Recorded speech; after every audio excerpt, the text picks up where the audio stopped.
Nunca olvidó el sonido de ese timbre. Para cualquiera habría sido solo el anuncio de un invitado más en Nochebuena, una interrupción menor entre risas, platos y villancicos. Para él, en cambio, fue una señal precisa, casi quirúrgica, del instante en que 7 años de silencio, entrega y amor escondido iban a ser ejecutados en público, sin ceremonia, frente a una sala iluminada y llena de testigos involuntarios. Durante mucho tiempo se hizo llamar, y aceptó ser llamado, el mejor amigo. El incondicional. El que siempre estaba disponible. El que escuchaba, aconsejaba, cubría ausencias y justificaba silencios. Nadie sospechaba que detrás de esa etiqueta cómoda y socialmente aceptable existía una vida secreta compartida con Manuel, un vínculo construido a escondidas, sostenido por promesas susurradas y por una fe que solo sobrevive cuando se alimenta de esperanza. Nadie veía ese otro mundo porque estaba hecho para no ser visto. Se conocieron años atrás, cuando aún eran jóvenes y creían que el tiempo era un recurso infinito. Manuel siempre había sido así, carismático, seguro, magnético. De esos que entran a un lugar y sin proponérselo se vuelven el centro.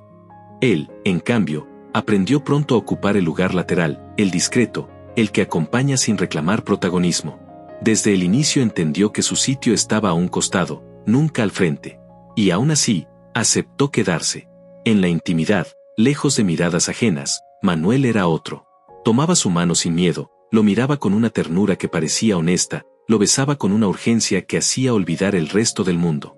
En esos momentos lo hacía sentir elegido, único, necesario. Pero apenas salían de ese espacio cerrado, algo se endurecía. Manuel bajaba la voz, soltaba la mano, marcaba distancia. Decía que había que cuidarse, que la gente hablaba, que no era el momento. Siempre esa frase, no es el momento. Y él aprendió a aceptarla como si fuera una ley natural. Así pasaron los años, entre encuentros robados y días enteros fingiendo normalidad. Aprendió a celebrar migajas, a agradecer gestos mínimos, a interpretar silencios como pruebas de amor. El afecto, vivido en secreto, va deformándose hasta parecer suficiente. Y él, sin darse cuenta, se fue acomodando a esa lógica torcida. En mayo de 2021 algo cambió. La frontera que siempre había estado implícita se rompió. Dejaron de fingir que solo eran amigos demasiado cercanos. La relación se volvió más intensa, más explícita, más profunda. Él fue confidente, refugio, apoyo emocional. Estuvo en las noches difíciles, en las dudas, en los momentos en que Manuel decía no reconocerse. Incluso aceptó cosas que lo hacían sentirse ridículo con tal de permanecer cerca. Ser chambelán en los 15 años de la hermana de Manuel, sonreír para fotos familiares, cumplir un papel que no le pertenecía pero que le permitía estar ahí. Se convenció de que todo eso significaba algo, de que Manuel se estaba preparando para dar el paso final, para decir la verdad, para existir con él también a la luz del día. Llegó diciembre, y con él una invitación que parecía una promesa. Manuel lo invitó a la cena de Nochebuena con su familia. Por primera vez. Esa frase, tan simple, le retumbó durante días. Compró un regalo caro, elegido con cuidado, no por ostentación sino por significado. No era solo un obsequio, era una apuesta. En su cabeza, esa noche sería el cierre de una espera demasiado larga. Imaginó miradas cómplices, una presentación implícita, tal vez no un anuncio, pero sí un gesto. Algo que dijera existes. La casa estaba llena de luces cálidas, olor a comida y risas superpuestas. Al llegar, Manuel lo vio, y lo saludó con un apretón de mano seco, correcto, idéntico al que ofrecía a cualquier conocido. No hubo sonrisa especial, ni cercanía, ni rastro de intimidad. El estómago se le encogió, pero decidió aguantar. Se dijo que tal vez era prudencia, que tal vez más tarde, que había que tener paciencia. El amor, pensaba, también sabía esperar. Entonces sonó el timbre. Manuel se levantó de inmediato, demasiado rápido, con un nerviosismo que no supo disimular. Abrió la puerta y entró una mujer joven, arreglada, segura, perfectamente colocada en la escena.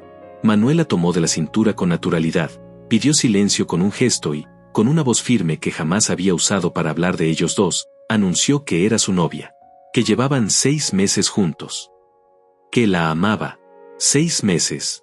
Mientras él compartía noches, secretos y promesas en voz baja, Manuel construía otra historia, limpia, presentable, aprobada. Una historia que sí podía contarse en voz alta. Él nunca fue el plan. Nunca fue una posibilidad real. Fue el escondite, el lugar donde Manuel podía ser quien era sin pagar el precio. Sus miradas se cruzaron apenas un segundo. Manuel bajó los ojos. No hubo culpa visible, solo alivio. Alivio de que no gritara, de que no armara una escena, de que siguiera siendo invisible. Salió de esa casa sin despedirse. El regalo terminó en un contenedor de basura, aún envuelto, intacto, como todo lo que nunca pudo entregar. Caminó solo bajo el frío de la noche, con las luces navideñas brillando como una burla. Esa noche no solo perdió a Manuel, perdió la versión ingenua de sí mismo que creyó que el amor, con suficiente paciencia, siempre era correspondido. Pasaron los días, luego los meses. El dolor no fue escandaloso, fue silencioso, persistente. Un hueco que aparecía en momentos inesperados, al escuchar cierta canción, al pasar por una calle conocida, al recordar una risa. Entendió que no solo había amado a alguien, sino que había sostenido una mentira durante años. Y que la traición más profunda no había sido el engaño, sino la negación pública, el borrado deliberado. 2 años después, la vida siguió su curso. La novia oficial dejó a Manuel. Descubrió mensajes, muchos, no solo los suyos. No fue una infidelidad aislada, sino un patrón. Manuel no había engañado solo una vez, se había engañado a sí mismo durante años. Él se enteró por terceros, sin sorpresa, sin satisfacción. Solo con una tristeza vieja que ya no dolía igual. Hace una semana, un mensaje llegó desde un número desconocido. Breve, cargado de nostalgia. Una disculpa tardía. La confesión de que nadie lo había entendido como él. La insinuación de que, tal vez, aún había algo pendiente. Leyó esas palabras con una calma nueva, casi ajena. Ya no tembló. Ya no esperó nada. Respondió con una sola imagen. Una foto tomada aquella Navidad, donde Manuel aparece abrazando a su entonces novia frente a su familia, sonriendo para todos.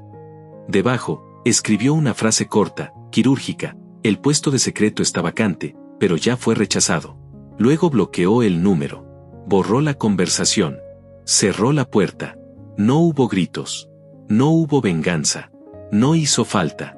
A veces la verdadera justicia es entender, por fin, el lugar que uno ocupó, y decidir no volver a habitarlo.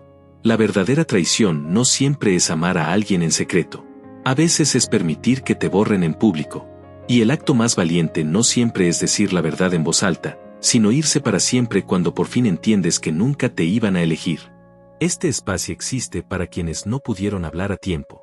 Si tienes una historia real, envíala a pasionesdelacalle@gmail.com.